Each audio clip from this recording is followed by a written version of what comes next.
Welcome to Can't Recommend Enough. Today's guest is Bruce Voge of the Just Barely Sports podcast, and he's here today to talk about minor league baseball logos and just how sweet they are.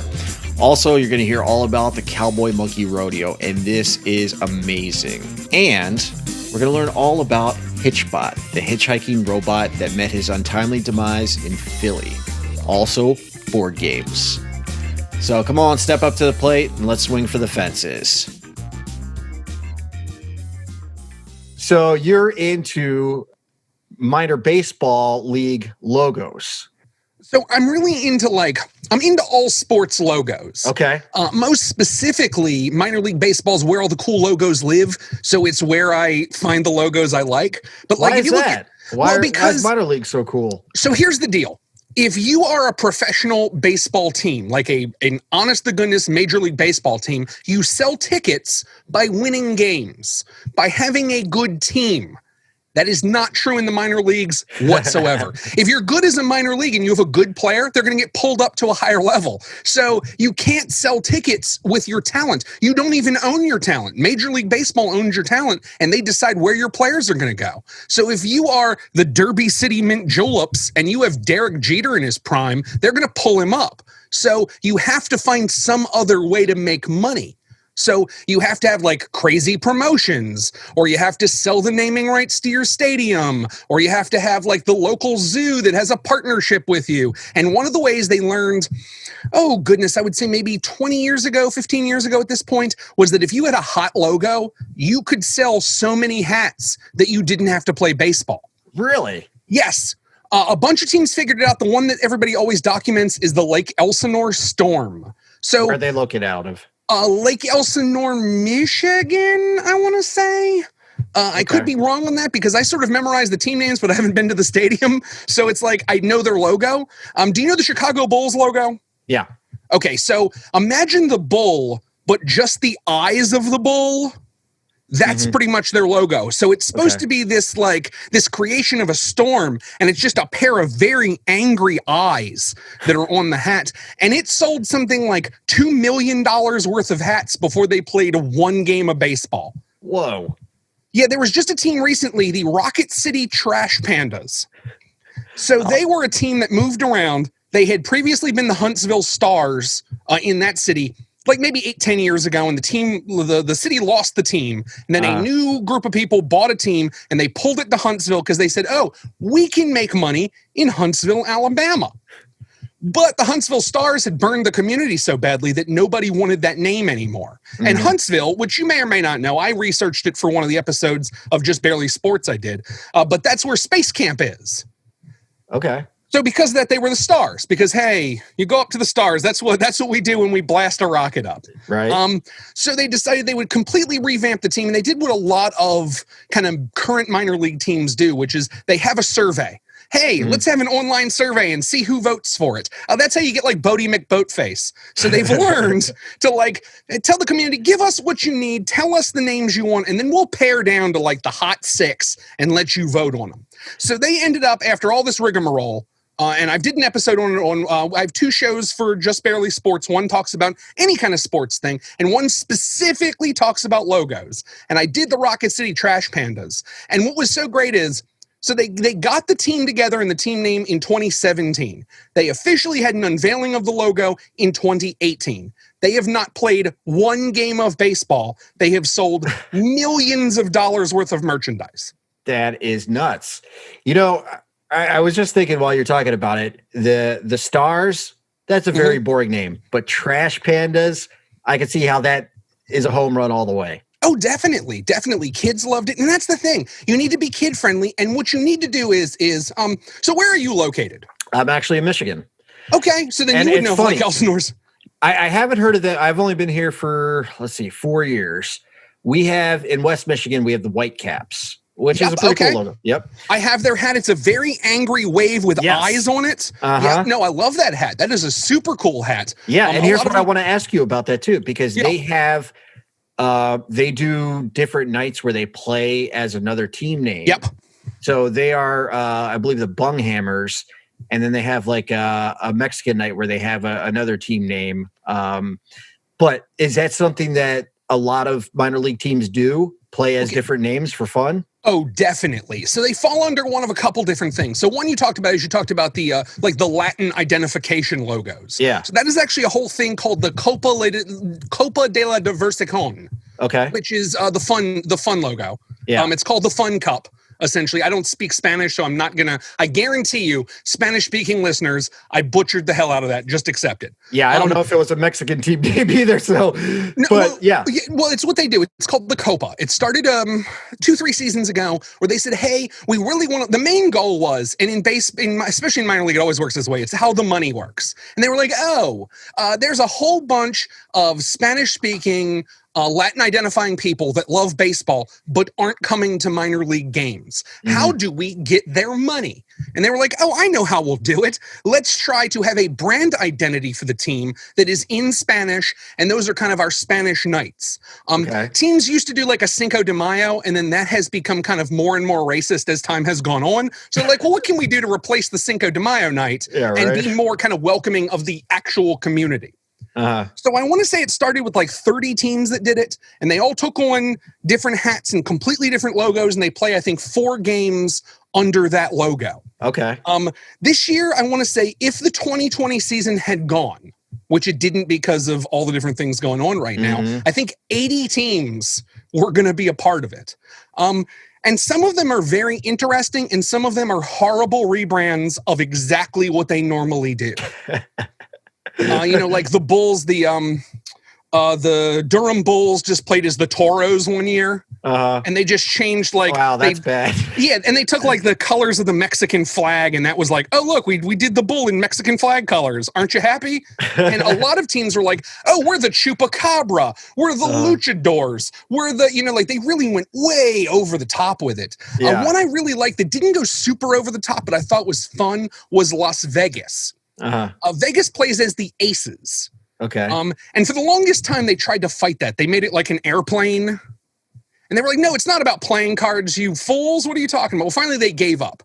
And their home logo is an A with a diamond in it. And then their sometimes logo is an A with a spade. And for the Copa, they were the Corazon. So they were a heart. Nice. So they're the club away from finishing the 4 aces. Yeah, right. Which I thought was super cool. It was a super cool way to do it. Nobody can see what we're doing here, but the one I'm wearing here. I was going to ask you about that. Which one's that? So this is the Derby City Mint Juleps. Okay.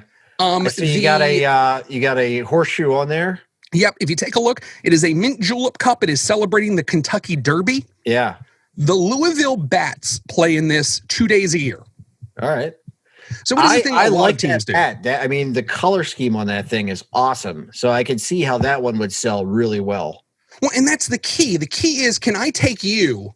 I'm going to guess, presumably, maybe a Tigers fan, maybe not. I'm from Baltimore, so I got to represent the Orioles. Right now, I'm in Baltimore too. Are you? Yeah. I'm actually not far from the stadium. Okay. So where you're talking to me. So the deal is can I take you, a Baltimore Orioles fan? And can I make a logo so cool that you say, I don't care whose team that is, I just want that hat? Okay. Because they're always going to be like, there's not a place I'm going to go where someone's not going to ask me about this. Oh, yeah, definitely. Which is part of the reason I got into it. My favorite one, which is the one that totally started the hobby for me, is the Montgomery Biscuits. Montgomery, Alabama. It is. I didn't wear that one. Does I almost wore that one on today. Say it again? Any gravy on them?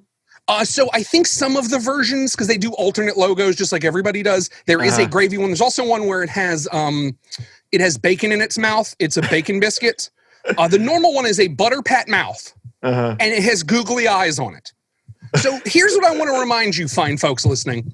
There is a young man somewhere who realized at the age of 9 he could throw a 45-mile-an-hour curveball. And he worked on that for years and years and years. And people told him what an amazing human being he was. And he got better and got more speed and worked at it for hours and hours and hours in the backyard, just learning how to throw a forkball. And then he got through high school and he was the top player in his high school program. And he got to college. And in college they said, you're amazing. You're going to go to the pros one day, and he worked hard, and he probably had a lot of people that told him how amazing he was. And then one day he got drafted, and he was like, oh my God, my dream has come true. And then they sent him to Montgomery, Alabama, and made him wear a biscuit on his head. And that right there is what I love about minor league baseball.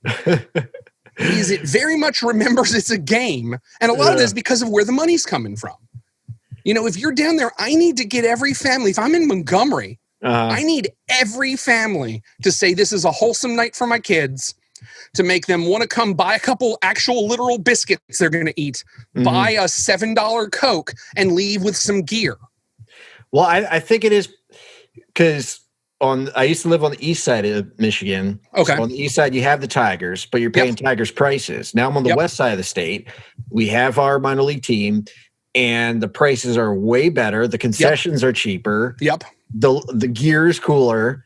And it's right off the main highway. And it's very close to downtown, so it's not too far away at all. I think it's like a win on all fronts. And you don't have to drive 2.5 hours to the east side of the state to go, see the Tigers lose.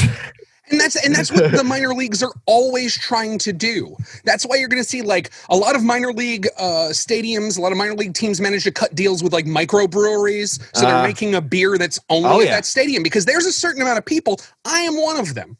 I'm not a drinker, so this doesn't draw me, but similar things do, where they'll make a beer that only the stadium can sell. Really? You can only buy it at the stadium and the brewery, and that's it. They only make, like 20 kegs a year, and it's, Whitecaps ale, and you can either get it at the brewery or at the Whitecaps game, and that's it. They make food. They're like, hey, we make a 2-pound hot dog covered in peanut butter that's called the Peanut Joe. That's what I was going to ask you. Like, what are the concession incentives besides the concession? The concessions are so ridiculous. There's one guy who's kind of the head of all of this. And I can't remember his last name, but he does what's called Ben's Business Blog, and he does it for Major League Baseball, talking about minor league teams. And he developed at some point during his time as a writer a gluten allergy. Okay. It was so important that he get the food that he had set up a program to have a designated eater at every stadium, because their food is so ridiculous. There was one stadium that served a burger called the Luther. And what the Luther is it's a bacon cheeseburger covered in grape jelly served on a Krispy Kreme donut. And that's a thing they do because I need people to show up to my stadium, and my players are likely trash. I mean, like, if you really care about the sport of baseball and you're not doing the thing where you're like, I want to see a young A-Rod win, and you're saying, I just want to watch what's here, you're seeing players that aren't good enough to play at the major league level. Like, it's that simple. Or every once in a while you get an injury rehab where somebody is coming back. We had a couple of those. I actually took my love of minor league logos as far as I could. I was almost the public address announcer for the Baltimore Orioles. I was the public address announcer for the Hagerstown Suns. Okay. So I would get to see these. What about, did you do any Ironbird games at all? So I was top 8 for the Ironbirds. When they do these things, they're normally like big media things, because essentially minor league baseball is there is a team of players that care about baseball, and they are owned by the parent team and have nothing to do with the stadium you're at. Does Cal Ripken own that stadium? Cal Ripken owns the Ironbird Stadium, and what he did was he's done 2 things I thought were brilliant, and I love talking about them.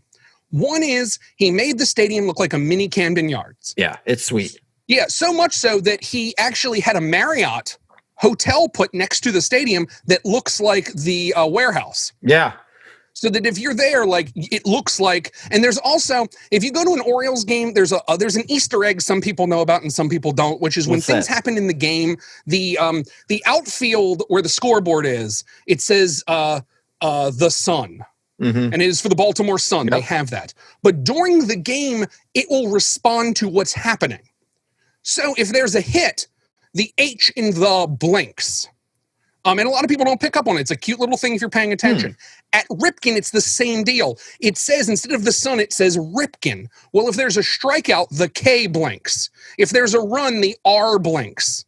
So they even did stuff like that. I never picked up on that. That's pretty cool. Yeah, no, a lot of people don't. And there's a lot of like cool Easter eggs that, that like teams are doing, but especially minor league grabs it. There's another thing I loved. Cal, for the first 2 seasons, played a game I call Where's Cal? He would take a menial job in the stadium, like wiping off seats. And if you'd say to him, you're Cal Ripken, He'd go, you know what? As a matter of fact, I am. Thank you so much for coming to my stadium. And he'd like call over the person that actually does the job and like hand him their rag bag and say like, do you need any pictures? Do you want me to sign anything? You know, thank you so much. It's a brand new team. These teams are really hard to start up. So I thank you so much for coming out. Have a great day of baseball. I hope your kids enjoy it. Thank you so much. And he would leave. So he would do this every game. That's awesome. So he filled the stadium largely for a while with like collectors that were showing up to get a Cal Ripken autograph. And he would be like selling a hot dog. Yeah. And if you realized he was there, he would, thank you so much. I'll sign one or two things for you. You know, absolutely. You know what? Thank you so much for coming out for a day of Ironbirds baseball. I really appreciate it. Have a great day. Enjoy yourselves. Please tell all your friends. And then he'd leave again. I wonder what's the longest he went without getting noticed. That I don't know. Because like I don't know how long he did it. I know he still every once in a while would do it even through as the games kind of as the team got more established. Because I have a friend that went for a blood drive. Mm-hmm. And he was in a Ripken jersey, you know, getting his blood drawn. And all of a sudden he said, yeah, some guy looked over and said, nice shirt, man. He said, I said to him, yeah, it's a Cal Ripken jersey. He said, and he looked at me and went, looks familiar. He's like, and I realized it was Cal Ripken, and he just left. He's like, you're Cal Ripken. He said, and all I could hear were the words as he walked in the hall, yes, I am. And he just kept going. Because he owned a few teams, but that was the one he like stayed there for. There was also an ownership group that had Bill Murray in it. Really? Which one was that? I can't remember the name of the ownership group, but I know they owned a few teams, including one in Charleston. They owned the Charleston River Dogs. And apparently he lived in Charleston. Mm-hmm. So he would often do things like coach first base. Really? Or come out during a rain delay. Like you never knew what Bill Murray was going to do. Dude, that's awesome. That was one of the things was he was in a group with a couple with I think the Veck brothers. And they owned like a group of 4 or 5 teams. And that was the one he would spend the most time on.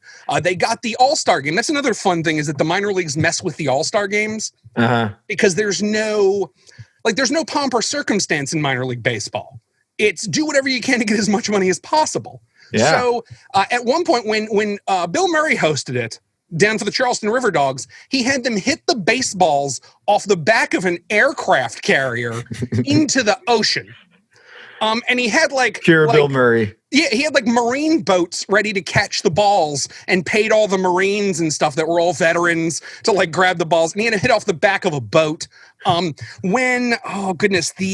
Reading Phils, at the time the Reading Phillies, now the Reading Fightin' Phils, they set up a shooting gallery. Mm-hmm. You would hit literally just beyond the pitcher's mound. They set up dinner for 20 people. So you could buy yourself to where you were eating dinner during this. And they had like mascots on trampolines. And if they caught a ball, you got 10 extra runs. And they had like a couple of tables with like vases on them. And if you could hit a ball to break a vase, it was worth extra points. And they had like hoops and stuff. Because that's what minor league has to do. Because if I say to you, oh, well, why don't you come see the AA home run competition? You're like, well, if I live 10 miles away, maybe I would. But like, I live in Baltimore and it's in Reading, Pennsylvania. How are you going to get me to drive 2 hours to go see mediocre players at this point? But if I say to you, here's the deal. So they're going to be hitting vases and mascots, and we can buy a ticket where we sit on the field and maybe we get hit with a baseball. And you're like, oh, I'm in. What does that cost? Hey, I wanted to ask you real quick. Did the parent company that owns Charleston Shoe ever try to get into the Riverwalks? I would guess they had the River Dogs, right? Yeah, I would guess the River Dogs. That had to have happened. Yeah. Like, I wouldn't be shocked. And that's the thing is a lot of times, like, some of these parts of history get lost, and a lot of, like, minor league nerds try to figure them out and talk to each other, and there's, groups on Facebook where it's like, oh, do you have a ticket from the 72-73 season? Because I think there was a player I need to see. So a lot of times, and some of these things are just so weird and so strange that I would guess at some point it happened, and it may have been a long time ago. Mm-hmm. I don't remember it in the time I've been following, but there are 100 right now. They're about to contract, but right at this moment, there are 160 affiliated minor league baseball teams. 160, okay. So it's hard to follow. So how many does each state? Like, which state has the most? It's going to be the bigger states. So California has a metric ton. New York has quite a few. Texas has a bunch.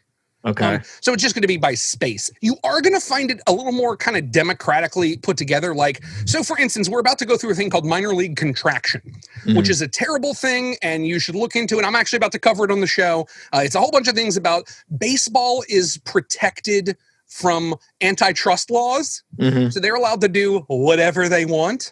And they've decided they're done with minor league baseball. So they had minor league baseball help with a bunch of laws. And then they said, okay, we only want 120 minor league teams that are affiliated. Each team is allowed to pick 4, and you can pick whatever 4 teams you want, and we'll put them close to you. Just talk to the teams. Hey, Baltimore Orioles, you work it out. Hey, Houston Astros, you work it out. Find the teams you want to work with, and we'll let you do it. So prior to that, there was a law where Major League Baseball wanted to be able to pay their minor league players less than minimum wage. Mm-hmm. And all the minor league teams helped. This is important because the senator from the state of West Virginia was like, yeah, we need to get this through. Don't pay him a full wage. Why would you do it? Because what he was told was that was how he could protect his 4 teams in West Virginia, was that if he did this, Major League Baseball would be good to him.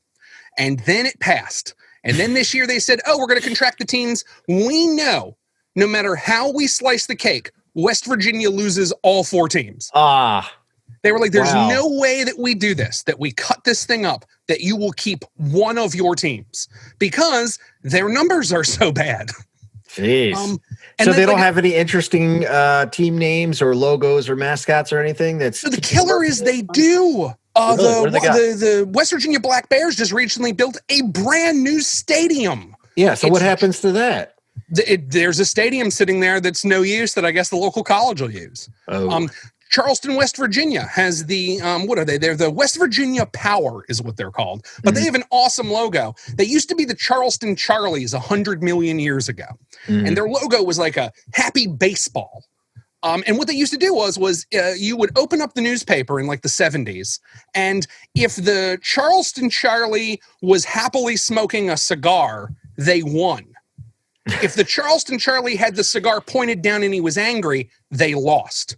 So the team was a Pirates affiliate, so they made one of their hats for the West Virginia Power, the Charleston Charlie, wearing the 1970s Pirates hat, which was just cool. It was like the weird, if you ever take a look at the logo, it's like this weird, like, honest to goodness, tri-corner Pirates hat. Back at the time where the players were wearing like a weird like band hat on them. This is, you're looking for like Willie Stargell and people like that wore it. But they made a logo and you can do that down there. We're like, well, let's take an old team identity that 9 old people know. And then let's mix it with the current major league team we're affiliated with and just see if it sells hats. And the answer is yes, it sells hats. Well, it's kind of like the old, in football and baseball, they go back to the old throwback logo from way back in the day and bring it back, and it just kills it. Some people even like them more. Yeah, I mean, because it's nostalgia. Yeah. And, like minor league, to get the money out of your pocket, needs to play on novelty, needs to play on nostalgia, needs to play on whatever star power they can get. Like at one point I went to a Trenton game, Trenton Thunder. And they are a team, they make, another thing that minor leagues have gotten really good about is sneakerheads want to buy new era fitteds that match the new sneakers. So there are companies that will cut deals with minor league baseball to get the colors of like the new Yeezy or the new Jordan, and then they will make a hat of some goofy team no one's heard of in a set of fashion colors that match the brand new Jordans exactly. So Trenton is one that got huge into this. And I went to a Trenton Thunder game because this happened to be in the area. And it happened to be during the point where A-Rod was having to deal with all of his problems in baseball. And he was being paid but wasn't working. So they made him play in the minor leagues a little bit. So I got to watch, honest to goodness, Alex Rodriguez in every way, shape, and form, completely outclassed by a golden retriever that grabbed bats between the innings. No one at this point, because I don't know how much time he had spent there or if anyone even knew he was coming. I didn't know which deal it was, whether it was that he had been there 80 days or he had never been there and didn't tell anyone ahead of time. But he shows up to bat, a couple people cheer. The dog comes out to get his bat when he drops it. The place goes wild. That is awesome. This to me sounds like a movie that needs to be made about minor league teams. Are there any out there?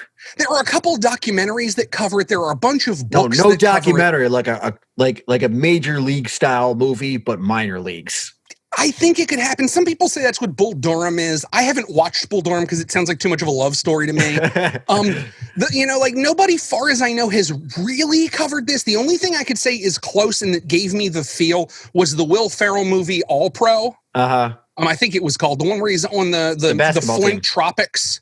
Yeah. Yeah, on the basketball team. Yeah. That one, at the point, he's like, I don't know, Jackie. I think I'm going to have to go wrestle a bear. Like, that to me felt so minor league baseball. And I mean, don't think the things I'm talking about are exclusively baseball. I went to an arena football game where their halftime was a marching band consisting of 4 people, and all they did were 80s covers. Nice. And it was amazing. What songs did they do?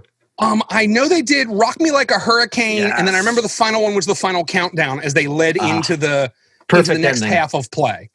Also, if you're out there, if you're like an indie wrestling fan, a lot of times minor league has that same like indie wrestling feel where it's just a bunch of people that want to just see a thing happen, and that's why we're there.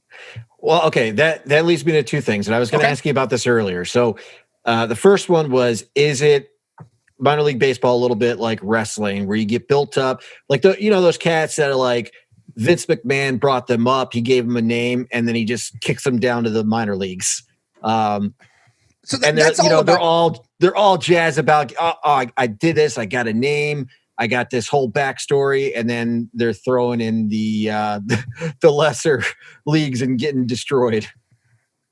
So I think there's so much business behind this and not as much personality. So if you look at any individual player, they're either good or they're not. Like if 1 minute you're hitting everything left, right, and center, and all of a sudden it doesn't work anymore, you're done. And that's that's not that the team thinks you're done. That's that the numbers say that you're done. That you would almost go to like Moneyball and watch Moneyball. And if you're expected to hit a single every third Thursday and you don't hit a single every third Thursday, peace. As far as teams go, so it's real weird because the licensing on baseball, you need a license to be in a certain level, and then you need a stadium in that place to play. To get a an affiliated minor league team, you by and large need like half decent places for them to play, a half decent system of somewhere for them to live, that kind of stuff. But once you have that, you never know what's going to happen. What you do often see is Skokie, Illinois loses a team because they get moved to a better market. And then an ownership group buys a team out of Delaware and moves them to Skokie and just names them the same thing. And then somebody else in Texas has a team that's failing and they've heard that Delaware's the place to be. So you'll see like all these shifts where really, if you're a fan of the team and you're not following closely, you're like the kind of thing where, we take our kids there once a year. Mm-hmm. All you notice is that maybe like the major league logos have changed because you used to be a Reds affiliate and now you're a Dodgers affiliate, and maybe the players are a little better or worse, but you don't really notice. Like right now in the Contraction, there is the entire what's called the New York, Pennsylvania League is completely gone. Mm-hmm. Every single team is destroyed. How many teams? They do not. Say it again. How many teams? I want to say that's an 8 or 10 team league. They decided to dissolve because they got rid of all rookie ball. Okay. Rookie ball doesn't exist. There used to be a thing called short season rookie. So, for instance, Cal Ripken's team, the Ironbirds, are part of that as well. Oh, but wait, they make too much money. So what they did was they pulled teams from AA that weren't doing well and said, guess where you play now? You play in Aberdeen. Guess where you play now? One team, the Binghamton Rumble Ponies, which they just got a new logo.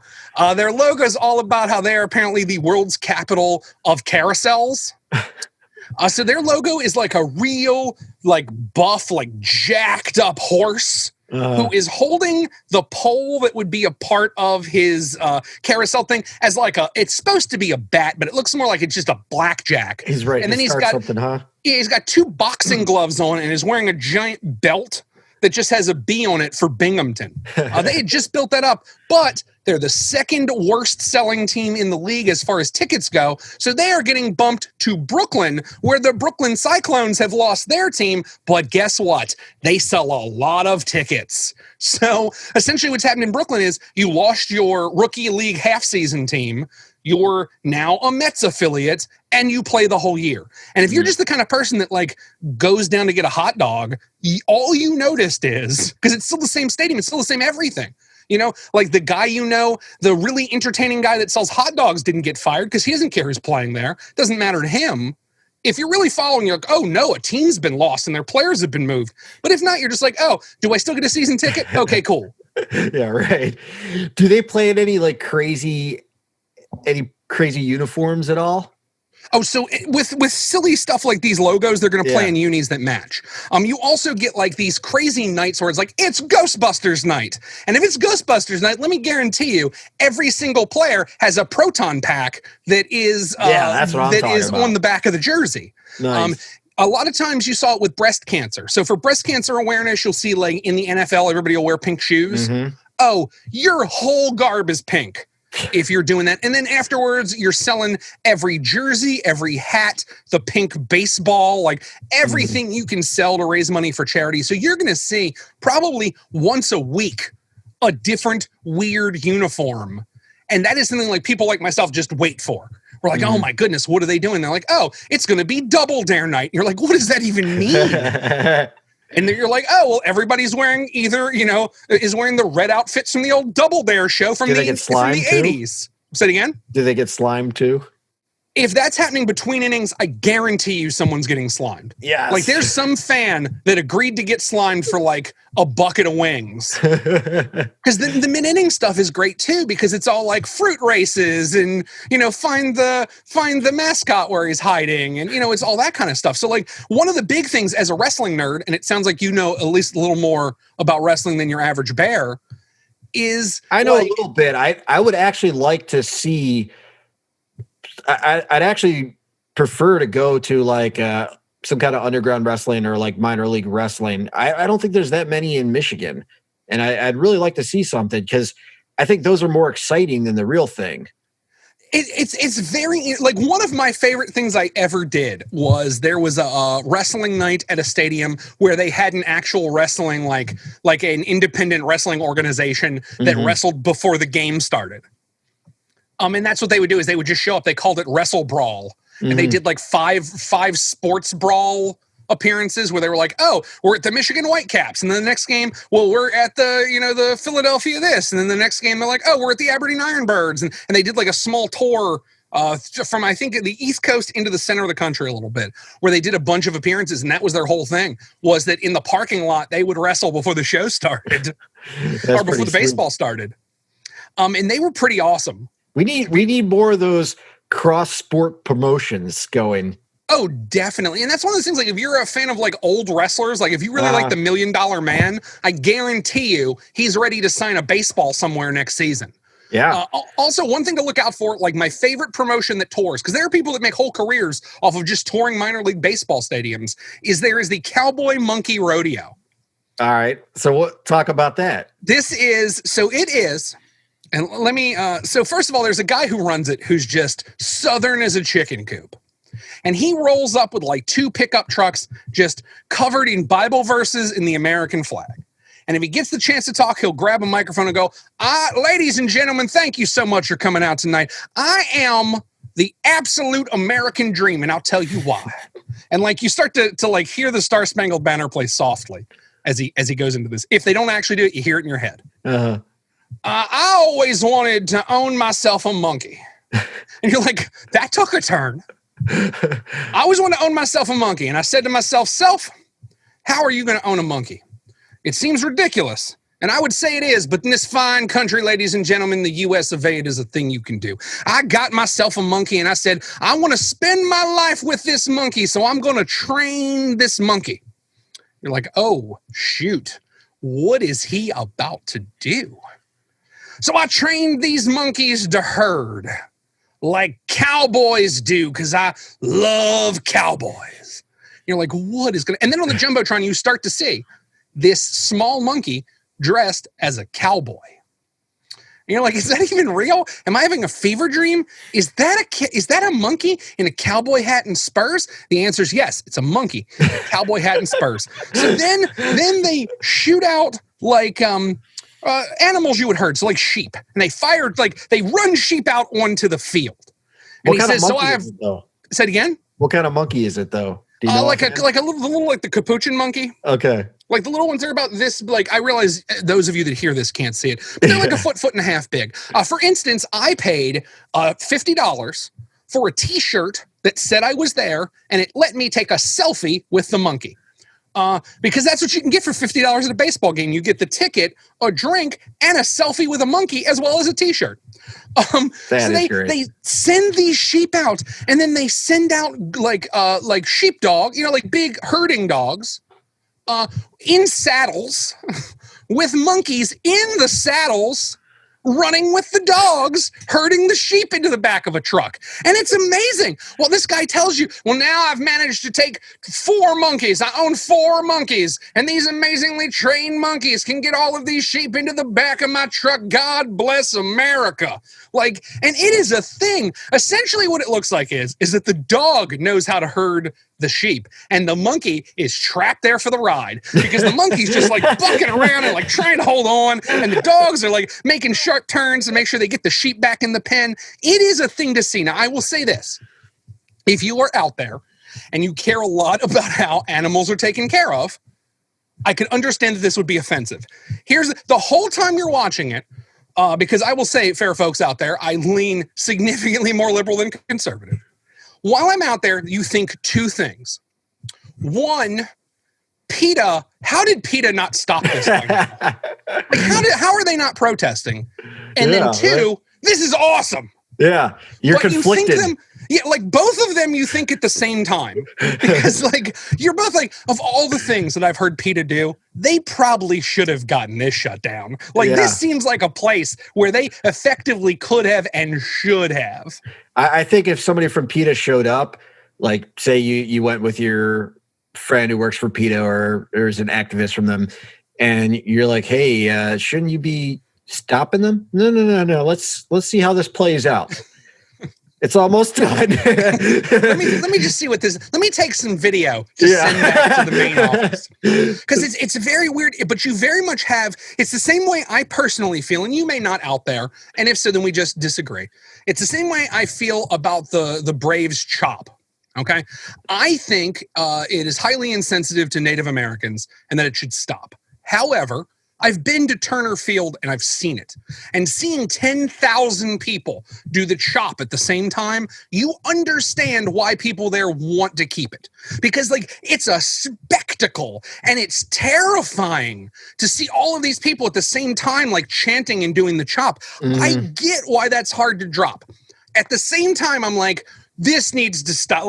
The part of me that cares about the Washington football team picking a new name is oh, this needs to go. But it doesn't mean I don't understand why, as a fan, you're yeah, but did you see how awesome that was? And the answer is, yeah, I saw how awesome that was. It's the same part where the sports fan part and the real human being that cares about human beings have to kind of figure out what you're going to do with it. But I would say it's a very similar thing where you're I understand why people are trying to keep this going. Maybe we shouldn't, but I get it. They'd have to come up with some kind of equally effective psych out too. Yeah. Something to break the opposing team. You can't have that kind of unity easily. No, as a matter of fact, one of the teams that we're going to lose in the contraction is the Frederick Keys. And one of the things they do that only one stadium in the entire world does is their psych out is everyone rattles their keys.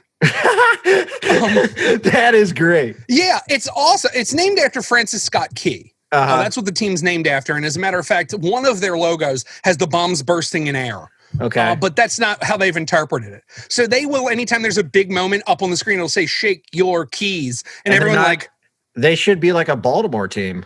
They are a Baltimore team. They are? Okay. But Baltimore needs to keep Ripken. Okay. So they are dissolving the Frederick Keys and moving them to Aberdeen.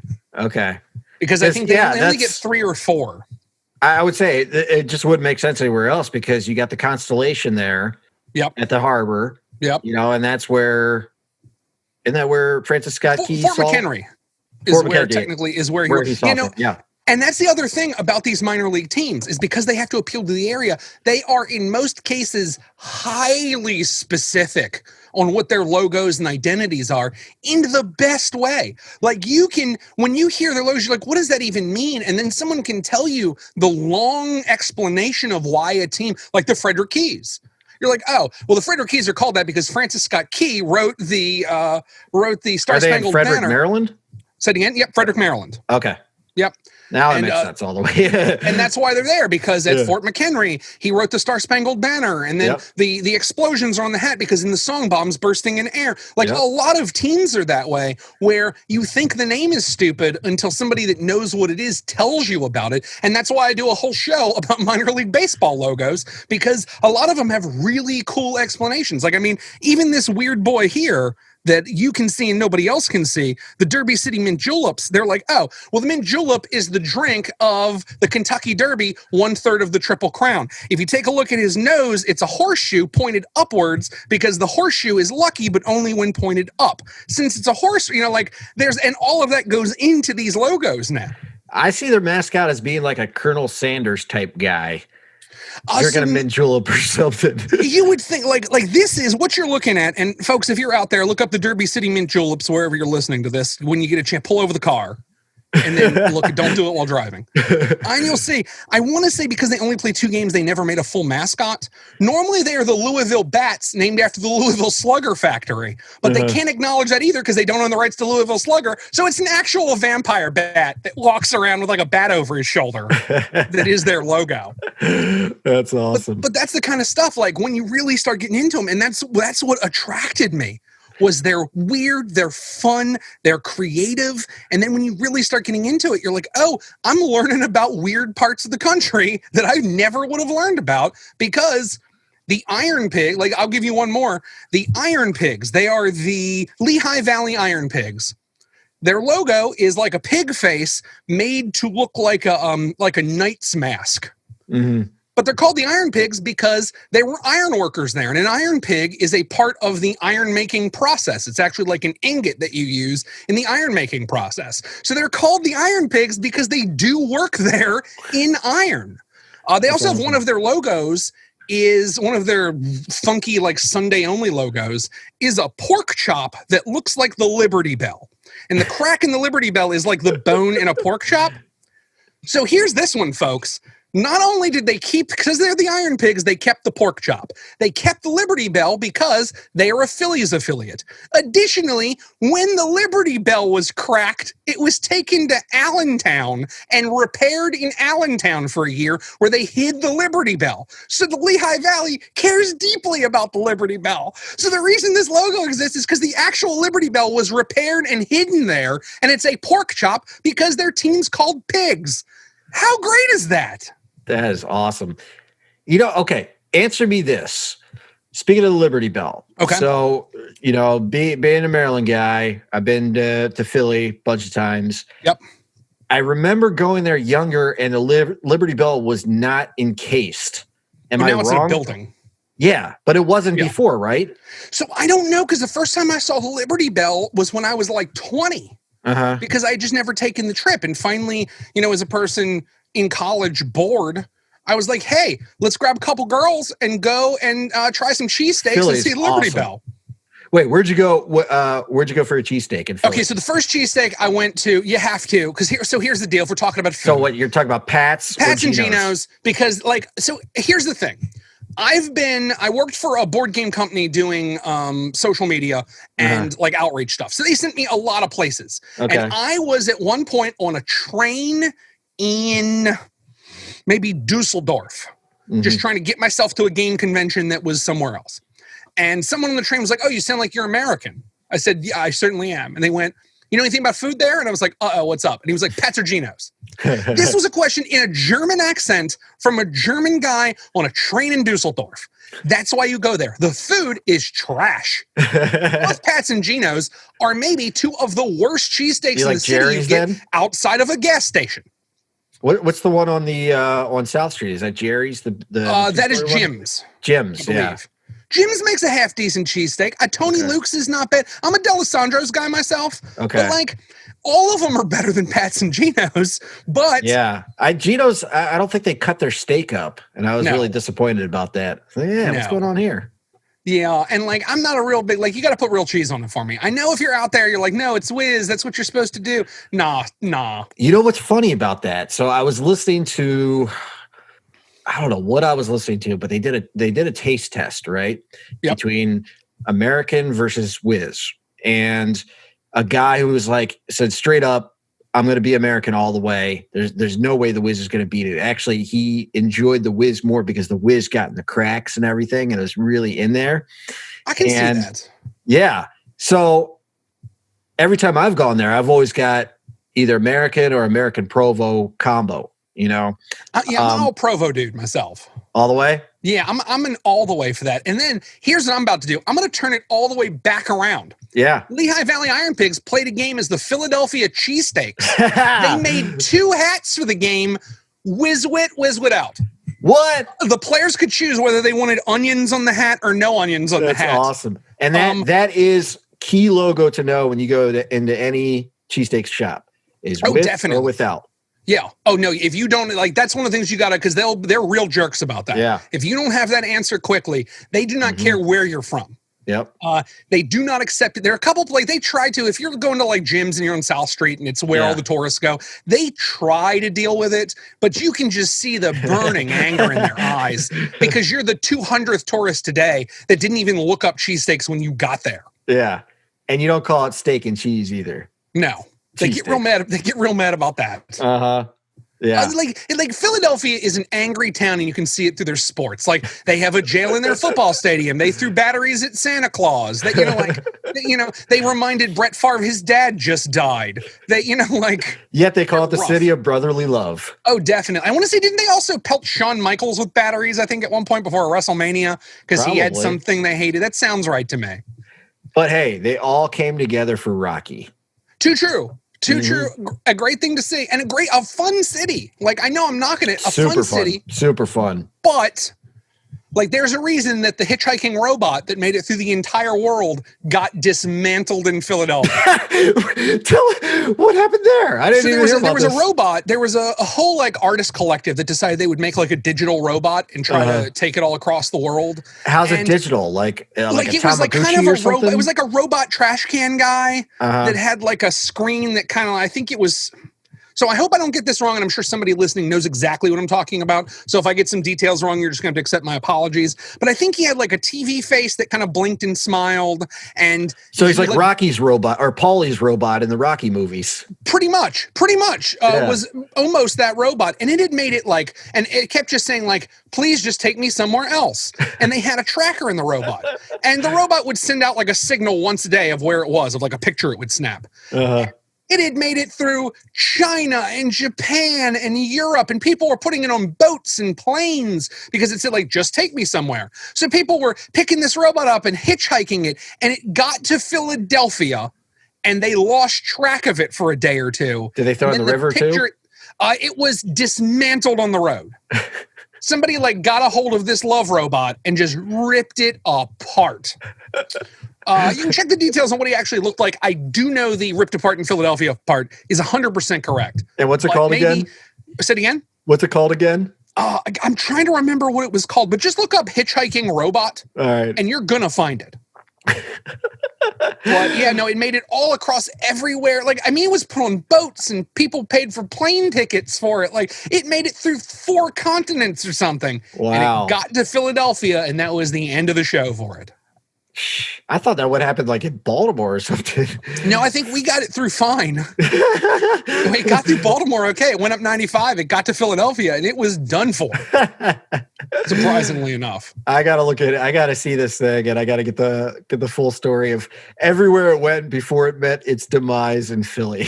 Yep, that was where they tore it apart, and a lot of people were like, I'm shocked. And I mean, from what I understand, it made it through like some rough parts of other countries. Yeah. You know, like it made it through like some of the worst cities in China and some of the worst cities throughout Europe. But like the worst city in Europe is still not Philadelphia. Yeah, it's probably after like the Phillies lost or something, and everybody's just out on the streets going nuts. Yeah. Wouldn't it totally surprise me? I don't know if it went through, like, that's the thing is I don't know if it went from, like, New York South or Florida North. So I'm not sure. Maybe it never made it to Baltimore. Maybe we would have been its demise had it only gotten here. Yeah. But I'm pretty it went sure a whole bunch of places and had been fine and then stopped sending out signal and they were worried and they're like, where could it possibly be? Then somebody found it. That is so cool. Oh, yeah. That, you know, it's gotta hurt a little bit. Yeah, you know, you're the creator or creators of this thing. It's traveled all over the world. You've seen it through some of the toughest countries. Oh, yeah. It just gets decimated in Philly. Well, and more importantly, you've seen it because I don't think it started in the U.S. I believe it did start and made it through a couple of countries and like made it across an ocean. Like somehow this thing booked passage. I don't know whether on a boat or a plane, but someone got this thing somewhere and it made it and still kept moving. And then the goodwill of humanity ended in Philadelphia, Pennsylvania. Oh, that's great. All right. So big question for you. Fire away. What are your favorite team logos? Oh, goodness. At this point, there's so gosh darn many. So, all right, just fire them off. Rapid fire. Okay, so the one that got me into this, the one I love the most, the one that you're always going to be able to find that's an all-the-time team is the Montgomery Biscuits. They are by far a head and shoulders the best, and they're an all-the-time logo. There was one I really loved. It doesn't exist anymore, but if you go on like the right hat collector websites, they kind of put it back out every so often, which was the Casper Ghosts. That's a good Casper, one. Wyoming had a team. And what was great was it was the first time ever that a minor league baseball hat used glow-in-the-dark thread. Mm-hmm. So if you looked at the hat one way, it looked kind of like a C, like for Casper. But if you like got the thread hot and you could take it in the dark, it was a ghost hiding in the logo. That's great, man. So that's that is cool. one I super love. Is there an really alternate team, the Casper Van Diems? I do not believe they... And they lost their team a couple years later because they weren't selling enough tickets. With a hat like that, how can you lose your team? That's what I thought. And that's why about once every 2 years, somebody like Hat Club or one of the like hot drop hat places will put it back out because it was such a badass logo. Okay, so that leads me to that. Where are the places to get the hats? You said Hat Club and what else? So you're going to find it. So first of all, first place would always be at any given stadium. We'll just start with that because I feel like the first thing I need to tell you is you really should get the minor league experience. Okay. If you can, go to a game, check it out, and then you have a real good story behind it. That would always be my first thing I would say. But you're saying, but Bruce, I don't want to leave my house. I get it. Cool. Lids sells a lot of them. Like just lids in the mall. But here's the deal. No mall store is going to have it. I know because I've gone to every mall store trying to find them. And every time they lids treat is me always like... super tiny, too. Like they're super tiny. I'm like, do you have any minor league teams? And they treat me like an asshole for having asked them. Like, oh, what one do you figure we have here? And sometimes I'm in the town. Like often if I'm in a weird lids, I'm in the town where the minor league team... I'm in Aberdeen. I'm like, you know, if an Aberdeen Ironbirds hat, they're like, the stadium's 5 miles that way. Why don't you go buy it there? And I'm like, okay, fine. Be gone, peasant. Yeah, exactly. The one place I will tell you, if you are out and about, the lids in Times Square is the only place where they had like 50 minor league hats. Really? But it's because it's the lids in Times Square. But lids.com. So they're just a little bit bigger than your average lids. Exactly. And they spent they only had like Yankees, Mets, and a bunch of minor league baseball. I was like, okay, cool. This is the lids I wish I had. They have a bunch of them. There is a place called Hat Club where they pretty much are like one of these hype beast websites. We're like, we only made 44 of them. You better get one. You better get your bots together. And they charge you a premium for them then. So I'm wearing, and I'm showing it to you in the picture. I'm wearing a fitted. A minor league baseball fitted is going to run you like $39. So they're already not cheap. When you get them from a team and you get a fit, now don't get me wrong, they also have them on like dad hats and all kinds of other hats, but I just happen to be a fitted dude. Unfortunately, that's how I picked to do it because it's like the most expensive way to do it. But a normal fitted hat's going to run you between $25 and $40 off the shelf. They are going to charge you $50 to $65. Who makes them? New Era? Yep. New Era makes them all. A lot of them. So it's a real weird thing. It used to be all of them were made in the U.S. and the New Era moved almost all of their plants overseas. Major League Baseball obligates that you make all of your hats in the U.S. So if you buy a Yankees hat, it's made in the U.S. It's also why it's usually $5 more expensive than like an NBA hat. Because the NBA doesn't have those kind of rules. Every once in a while, you'll find like they will make one in the U.S. if it's really like an emergency shipment kind of deal. Or if it's close to the factory. I think the factory is like in upstate New York. So some of the New York teams will have a U.S.-made New Era. Okay. But Major League Baseball makes you make them all in the U.S. Everybody else, who knows where they're coming from. But New Era makes them. 47 makes them, depending on the team. Zephyr makes them if you're in like not affiliated minor league baseball. So like everybody has a piece of the action. The ones I normally buy are New Era because I know what the quality is going to be. And I feel like if I'm going to wear a weird logo like this, I don't want it to be blurry. I want you to definitely see how silly this logo is. I'm trying to think. Those are the main places you're going to find them. Also, if you go to MiLB.com, that's minor league baseball. MiLB.com shop is going to have everyone shops from every team. Yeah, because I know you can go to the website of the team and they'll have all the merch there as well and all the alternate merch and everything.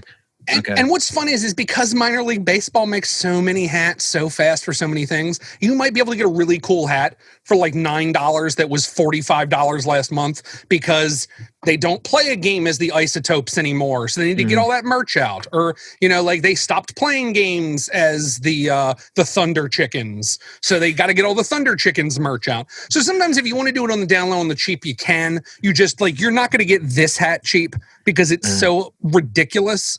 But you'll get a lot of ones that are nearly this crazy for like $10, $15 if you really watch everything. What about eBay? Are people pushing them on eBay at all? So sometimes it really depends on the logo and the time and the who. I mean, just because hats are so weird, like you don't want to buy a used hat. You'd buy used shoes quicker.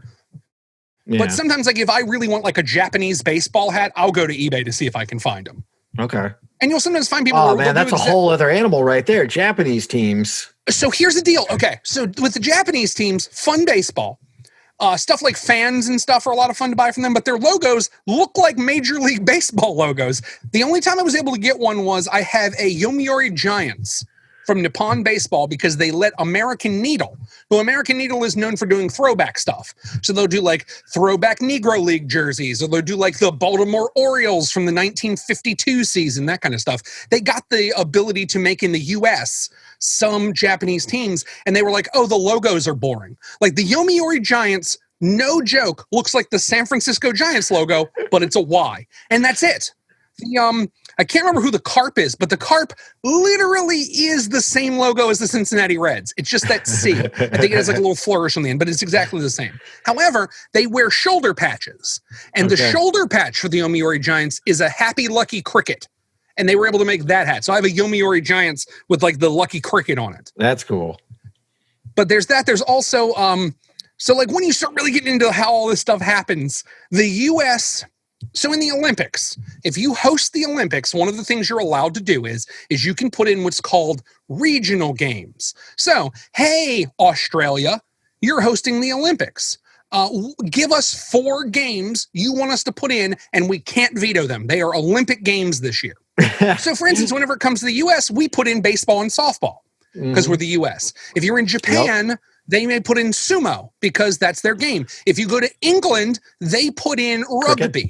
That's cricket. They might put in. I can't remember if they did this year. I know they put in rugby because everybody's like, oh my God, we love rugby. Where was this all the time? Well, that was London said, we're going to submit rugby as our game. And they went, well, nothing we can do. So when it went to the Sydney Olympics, we at Major League Baseball cut a deal with the Australian government. We said, here's what we'll do. We will give you a baseball league when this is all over, and we'll build 4 stadiums for you if you use one of your options to put baseball back in the games. And they said, well, if you'll give us a league and 4 stadiums, sure. So because of that, there is an Australian baseball league. Nice. And what I really love, the Sydney Blue Sox is an angry, angry blue sock that's like covered in stitches and real mad about it. That was when I actually had somebody bring over from, or more importantly, my sister and brother-in-law had a friend that was in Australia and was coming over for some sort of a work thing and said, like, can you get him one of these hats? Because I don't know how he'll ever get it. And what's hilarious about that is I think they're made in the U.S., exported to Australia, and then we have to re-import them back. So an Australian baseball hat is no joke, $100. Wow. Damn. Yeah, but I got one as a gift because when you're the person that collects weird logos, people start finding that kind of stuff. That's right. And they get it for you. Score. Yeah, exactly. But yeah, that kind of cool stuff is out there. But yeah, those are the main places is MiLB.com. Look in their shop, look at the shops of the individual teams, and they're not going to be the same because the team might have some real weird stuff from like 9 years ago that you do not know why it's $5, but it's because they've never used that identity for almost a decade. And then Hat Club, they get a bunch of like the weird hot drop stuff. And then Lids is never a bad place to look. And with their deals, sometimes you can get one at a half reasonable price. Okay. Yep. All right. So back to your favorite team logos. Okay. So the whole Lehigh Valley Iron Pigs thing, like everything they're doing, I think is wonderful. Always look at what they did one that was the Lehigh Valley Pine Barrens, where it was I'm mixing that with another team I love, which is the Lakewood Blue Claws. So I don't like their regular logo. It's an angry crab with like a ball and a headlock, which is fun, but not the best. But their alternate logos are ridiculous. Their Copa logo is the Medusa, which is like an angry squid in a helmet looking like a Martian with like all kinds of tentacles everywhere. It's like a Cthulhu tentacle monster. That one's amazing. They did the Lakewood Pine Barrens, which it was named for the geographic, like a pine barren. But in this case, it was a squirrel in a monocle with like a tree over its shoulder. They are stunning. Everything they do is amazing. Also worth checking out is the Pensacola Blue Wahoos are fun. Worth checking out. A lot of the Florida League teams are well worth your time. I'm trying to think of like where the really ridiculous ones are, but I have so many logos at this point that it's hard. The El Paso Chihuahuas are always worth looking at because they are just an angry Chihuahua dog with like an EP on their necklace. They are habitually wonderful. The Lexington Legends, their hat is a hipster mustache. It is a curly hipster mustache. That's their logo. It's amazing. So let me ask you this. Yeah. How much merchandise do you have in your place? So I have about 120 minor league hats, and I have to keep them in a spreadsheet so that I don't rebuy the same team. Nice. At one point, one of my favorite stories is I went to go see a playoff game at the Frederick Keys. We've talked about them already. We'll talk about them again. Because of the league rules and the weather, they had to start this playoff game because it was a deciding playoff game, and they couldn't go back to the other team and play it. And it had been a torrential rainstorm, so their opening pitch was 11:55 p.m. Wow. So we were talking 5 minutes to midnight, and they have to play 9 innings. I'm working somewhere. I call my wife, hey, honey, I'm going to go catch this because I can't believe they're playing midnight baseball. And she was like, you know what? Do your thing. Go crazy. So I show up there. Hey, at least they didn't play 7 days, too. Oh, definitely.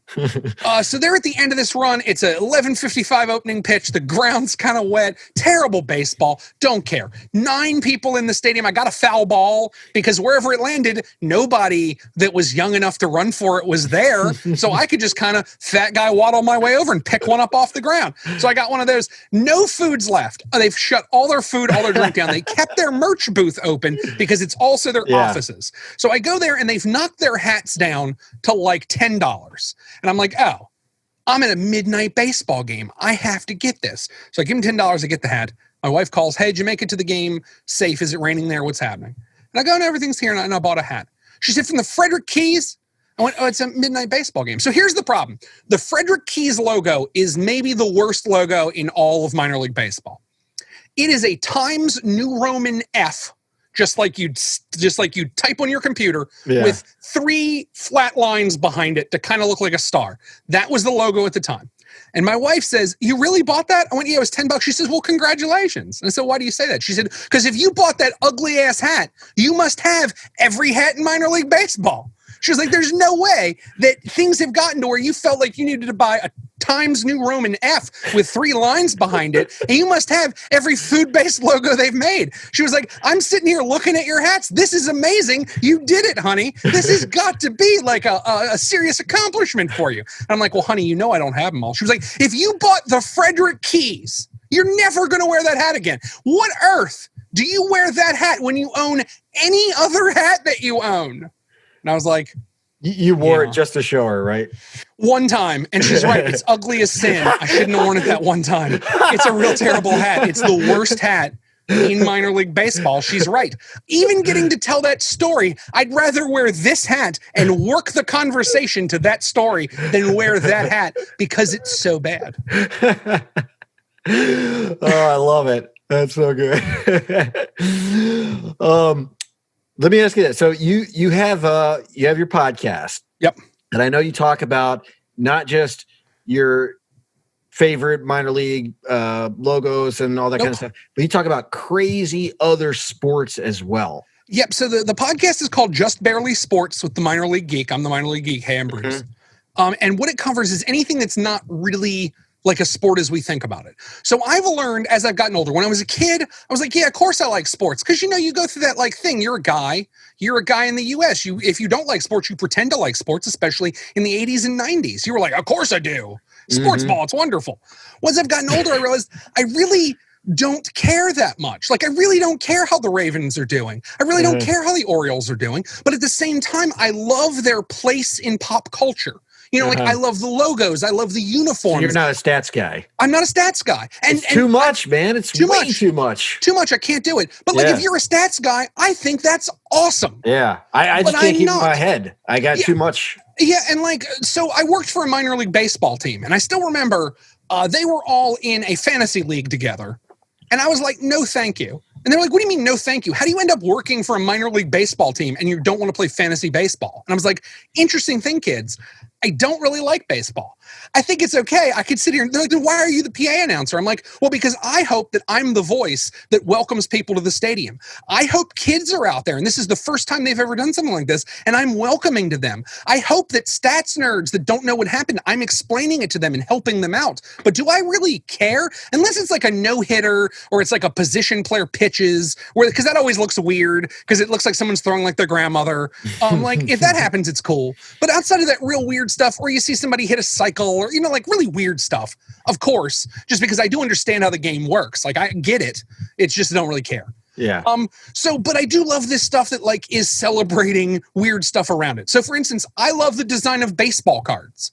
I think they're super cool. There was a baseball card set called the Fleer Provisions, which was surrealist art of sports stars. How strange is that? Right now, there's a thing called the Topps Project 2020, which is pop artists doing like famous baseball cards. I think that's great.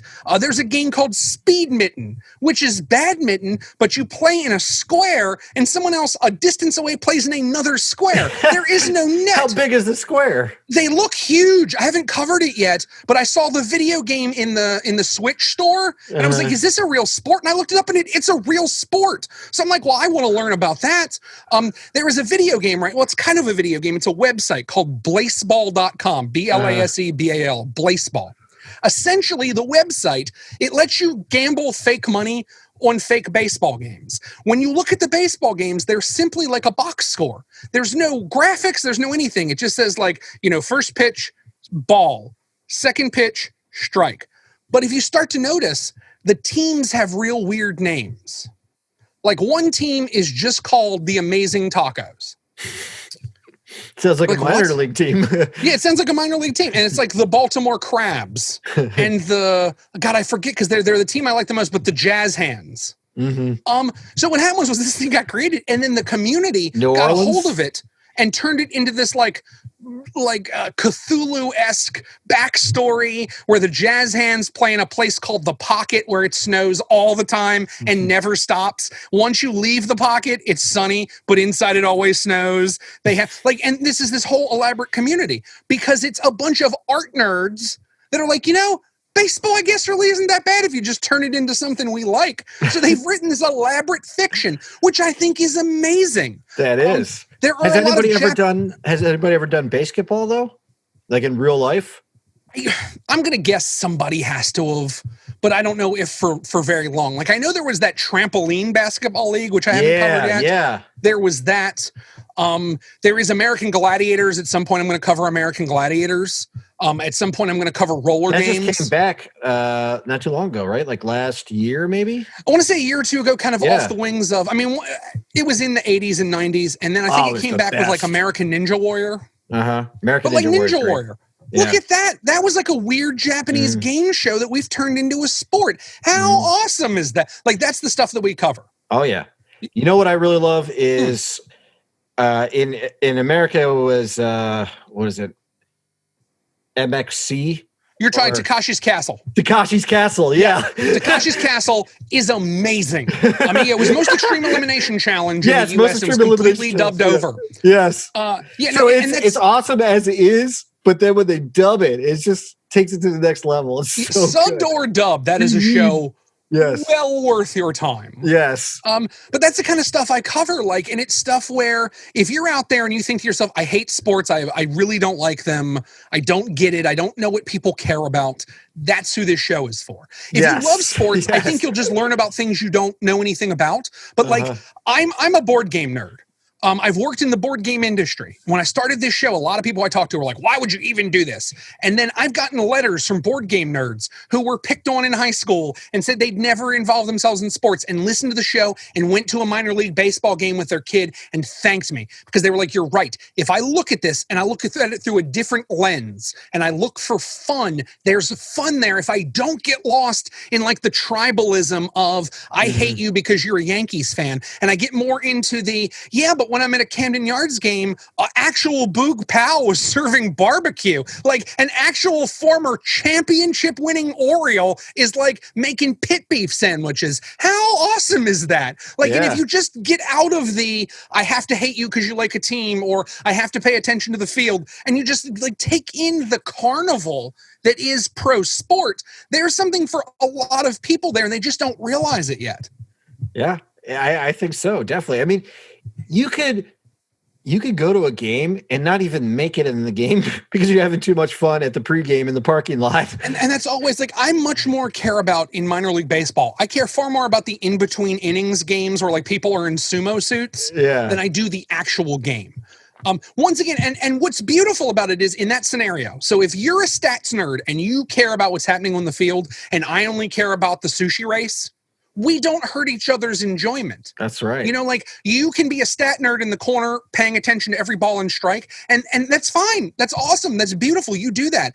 I can then, when that happens, leave, go get a 4-pound hot dog and come back and cheer on the fruit race, and you're not mad at all because you're like, oh, it's between innings. If this idiot wants to cheer on running orange, I'm not going to stop him. Yeah, and the best part is you can go to the bathroom whenever you want to, too. Exactly. And I think that's the big deal. When you let go of that and you just kind of enjoy the theater of it, it really becomes cool. Like there's been like, look at, as a matter of fact, tomorrow, and not as we're putting things out, but tomorrow as we're taping this, I'm interviewing the author that wrote NBA Jam, the book.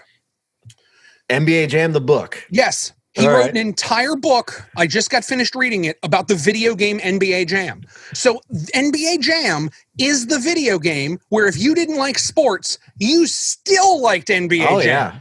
Now, think about it, man. They had the Beastie Boys in there. Yep. They had, let's see, who were the other famous people that they put in as kind of like playable characters? They had them. They had, I think Bill and Hillary Clinton were in the game. Yes. They had George Clinton from the P-Funk. Yes, that was one of my favorites. Yep. Big Head Mode. Yep. They had some of the best, like little sound effects, like from downtown and he's on fire. Yep. Yeah. Boom shakalaka. Boom shakalaka. You know what's great is I was in Costco the other day and they had that arcade unit, like, you know, those mini arcade units. Yep. The 1-up. Yep. So I took the kids over. My daughter's 5 and my son's 2, and took them over. My son couldn't reach it because they had it kind of stacked up a little high. Yeah. But my daughter was trying to play. I'm like, oh, you guys are doing a great job. Really, they weren't doing anything. I was playing. But it was fun to go back to the arcades to play that. And it's super cool. And to me, that's just barely sports. Mm-hmm. Like the way I describe it to people is my show is not about sports, but it's not about sports. Yeah. You know, like, and that's the thing. And then once a week we do logo show where we just dissect a logo for 15 minutes. Really? And it's from here and this is what it is. And this is why it's important. And this is how they selected it and all that kind of stuff. But the other show, the one we put out Monday or Tuesday, is just talking about another one of these things. You know, like in Japanese anime, there's a whole bunch of sports animes. Like there's a big soccer one and a big volleyball one and a big basketball one. And at some point we're going to cover those. But it's anything that's like kind of sports, but not sports. All right. And how do people, what's the name of your show again? And how can people find you? Okay, so it is Just Barely Sports, and you can find that anywhere you buy your fine podcasts. Additionally, if you want to interact with me and you want to see what this is all about, the main place I am, as much as this shows what an old person I am, is Twitter, and it's at Minor League Geek. If you go to at Minor League Geek, that is where you can directly interact and see what we're doing and some of the stuff we're putting up. I'm technically also on Facebook at Just Barely Sports, but really I'm spending more time on Twitter if I'm going to answer anything with all of this. Or if you're like, hey, Bruce, I worked for somewhere and I have a story you need to hear about, you can contact me, minorleaguegeek@gmail.com. If you're like, no, you need to know about this. And I get a lot of those. Is it like the writer of NBA Jam? We kind of ran into each other and he was like, would you want to interview me for the show? And I'm like, you're gosh darn right I would. Yeah. Somebody else knows about a minor league logo for one of the teams where they're like, there's no way, unless you're from 25 miles away from the stadium, you have any idea what this logo means. I need to tell you about it. And that's exactly the kind of stuff we want to hear about. Nice. Yep. All right. So I'm going to put that all in the show notes so everybody can find you. Awesome. And get in touch with you and check out the show. Very cool. All right. Thank you. Before we go. Okay. So this is something that I do. Okay. Is the show's called Can't Recommend Enough. I want to know, besides what we talked about, what's floating your boat right now? What do you recommend? What's the cat's pajamas? And it can be anything. Okay, so the cat's pajamas, I'm going to talk about the other thing I really love and have worked in, which is board games. A lot of people do not realize what an amazing hobby board games is. And they're coming back, and they're not just Monopoly, because Monopoly is kind of trash. And if you didn't like it, you probably played it by the wrong rules. I'm with you. I hate it. I will never have it in my house because it's the longest game. And if you lose, it's the longest game of your life to lose through. Oh, definitely. Definitely. Yeah. And most people don't play it by the rules because they don't read the rules because their Aunt Cindy taught them. And their Aunt Cindy didn't read the rules because her father taught her. It's a problem. If you play it by the rules, it's an all right game, but I'm not even going to get into that right now. But it's a cash cow, though. Oh, it is a huge cash cow. They can slap any franchise on there and make cash. No doubt about it. What I would say if you're out there, a game I would suggest to you is a game called Ticket to Ride. If you're out there, I would say. Based on the Beatles? It should be based on the Beatles. It's not. It's based on setting trains down. Don't turn this off yet. Okay. It is a mix of laying train routes and rummy. And it is so good and so fun. You draw cards, you get colors, you put down train routes, you try to make tickets. It's kind of like an Around the World in 80 Days theme, but just a super tight, super fun game that gives you a good idea of what's going on now. If you're like, hey, Bruce, if you go check it out and you're right now and you're on Amazon, and you're like, Bruce, this is a very expensive game. I'm not going to listen to you on that. Another one I would suggest that's much cheaper, if you want to give it a try, is a game called Sushi Go. Sushi Go or Sushi Go Party is the better version, but Sushi Go is fine. But it is a game. It's called a drafting game. You have a hand of cards. You pick a card you like. You pass the cards on. You're trying to hope you get certain combinations to score points. Everything's explained in the game, but it gives you a good idea of what modern board gaming is. Either that or go to Target. They have a lot of great games. There is a game based on the old Pan Am airline that's fantastic. There is a game based on the Universal Studios Monsters, where you and the players at the table all work together. I saw that the other day, yeah. It is an amazing game. Okay. It is a lot of fun. If you were a fan of board games, the board game nerds have lost their minds over it. If you were a fan of the original properties, they did some really cool stuff with it, where like Laurel and Hardy are in the game.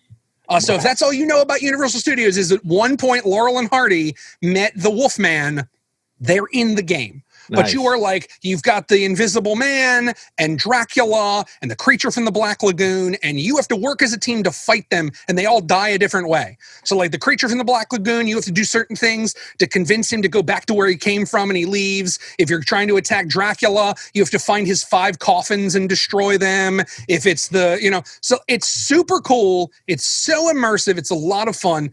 Board games are what I'm going to say in the large. In the smaller, I would say Ticket to Ride. Horrified, which is what that one's called if you can only get to a Target. Or if you're like, Bruce, I'm not going to spend more than $15, check out Sushi Go or Sushi Go Party. All really great games, really great ways to spend your time, and I think it will show you kind of what the board game world has become. Yes. All right, I'm going to put those all in your recommends in the show notes. Awesome. So everybody knows what they are. Beautiful. Because, it's board games are on fire right now. Yes. I can't wait till my kids are of age. Because I've only been here for 4 years, so I don't know that many people, but I really want to get in with them. My only thing is like, how many hours do I got to devote to it? Some games can go on for a long time. Oh, everything I suggested Are they is an quick? hour or less. Oh, okay, good. Okay. Everything, and those for. So, how old are your kids? 5 and 2. Okay, so 2 is going to be a little rough. Yeah. For 5, there is a game company called HABA, HABA. Okay. They are out of Germany. Since we can see each other, let me grab something real fast.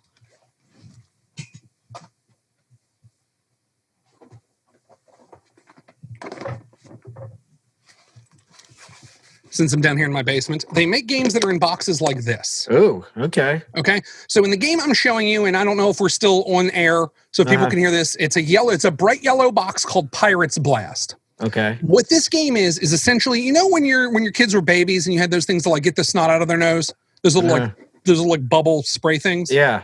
So it's those, but you're using them to move boats around. So like I'm showing you like blowing the boats. Yep. The boats have little sails on them that are little paper sails, and you are using these. You roll a die, and it tells you how many squeezes you get to move a boat towards one of the islands. Oh, my daughter would love that. Exactly. She also might get like shell shocked because she hated that when she was a baby. But oh god, I think she would love it now. She won't even remember that. That's really neat. I mean, how do you come up with this stuff? It's so cool the time that we live in, where all these neat games are being created all the time. And I really love that they even have places, and I'm sure in any city that you're in, they have places where you can go and play board games too, like hang out with people and just go play them. So that was one of those, like before the end times, there were board game cafes. Yeah. And they are a thing like once the world gets back to normal, whatever that looks They'll like. They'll be back. I would guess, as we're talking 6 months to a year, I think it's going to be that long before we're willing to all touch the same game pieces. Mm-hmm. But board game cafes were a place where you could, buy like a froofy coffee for $9 and sit down for $5 an hour and try a collection of 500 games to figure out what you like and what you wanted.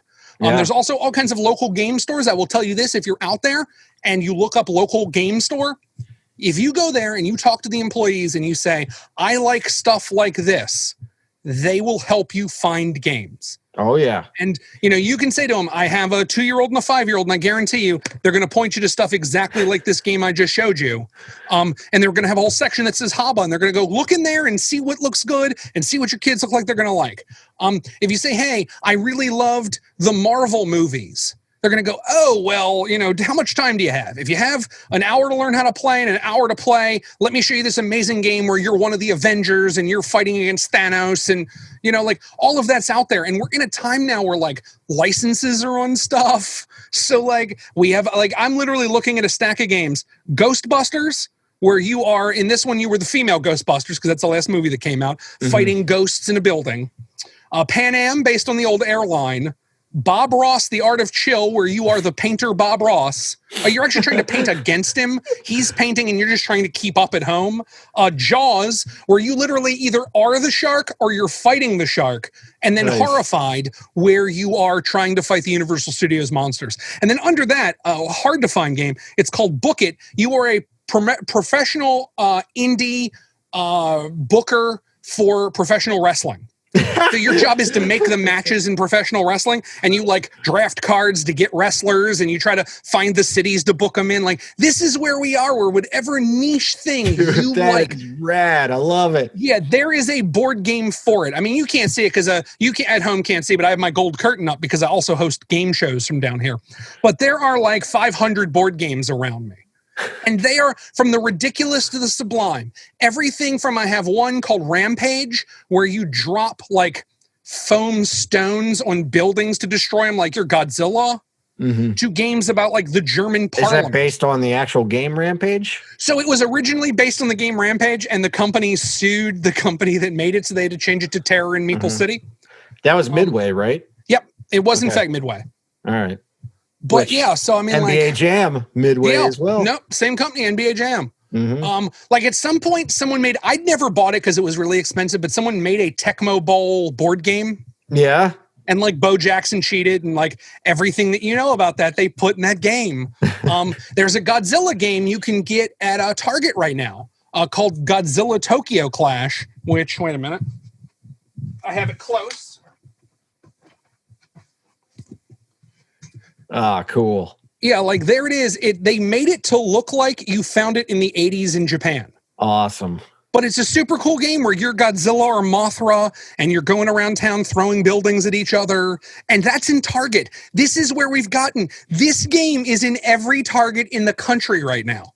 That's how cool board games have got. All right. So everybody check out Bruce's picks for all these games. You got a whole range of stuff here to get started on. And I will tell you this, I'll extend this to you as well. If you're out there and you hear this and you're like, I want to know more about board games, contact me. I'll give you another Twitter at BruceCoThinks. That is my personal Twitter. Feel free. I will help you get into board games. If you have stuff you want to know about, I will point you to things you can watch on YouTube, things you can listen to as podcasts, or I will personally help you if I can with whatever you're looking for board games, because that is how much I care about it. Yes. All right. So you have an invitation right here. Mm-hmm. Reach out to Bruce. Please. He's saying he will help you. Absolutely. Guide you into this. All right. Yes. Might have to have you back to just devote a whole show to games. You know? I am absolutely willing to do that. I would love to come back and talk about it. It is another thing about which I am incredibly passionate. All right. And that's what we need here. Nice. All right, Bruce. Well, we're at the end here. So I want to thank you so much for stopping by, hanging out, talking about all types of, I've been geeking out this whole episode just because, and now I think I got to get a Whitecaps hat. Oh yeah. Obviously cool. They haven't played, and A, would support the team, cause they need it. But B, they do have a cool logo that wave, the angry wave is awesome. Yeah. Makes it easier. Yeah. And yeah, I think everybody out there too, if your team hasn't played, support them. Your local team, they obviously need it the most. They're not going to survive like the MLB will. So I would say also check out what teams are going to be lost. You might want to see what teams are still going to be around next year. And if your team's not where can you go to find that? Hats. So if you look up right now, they still haven't decided the 42 teams they're getting rid of. Okay. They know some, but not others. Or look at any article for minor league contraction team list, and it will tell you the current list as they see it. They're not really going to have a full list, I think, probably until like January or February, but it will give you an idea because there's some where they'll note like, there's no way this team makes it. There's there's like 10 or 15 where they know there is no way they're going to survive. That hurts. They made it 42, the answer to life, the universe, and everything. I know, right? There wasn't one geek on staff that could have been like, can we either go one up or one down? Yeah, let's go 43, come on. Yeah. Can we just kick a 43rd team out just so that no one's on upset? Thank you so much, Bruce. I really appreciate coming by, man. This has been awesome. Thank you so much for having me. I really appreciate it. And I hope for the best for this show and for everybody listening. Thank you so much for listening through the, hour and a half of what this was. That's right. And check Bruce out. Check out the podcast. Hit him up. Thanks again, Bruce.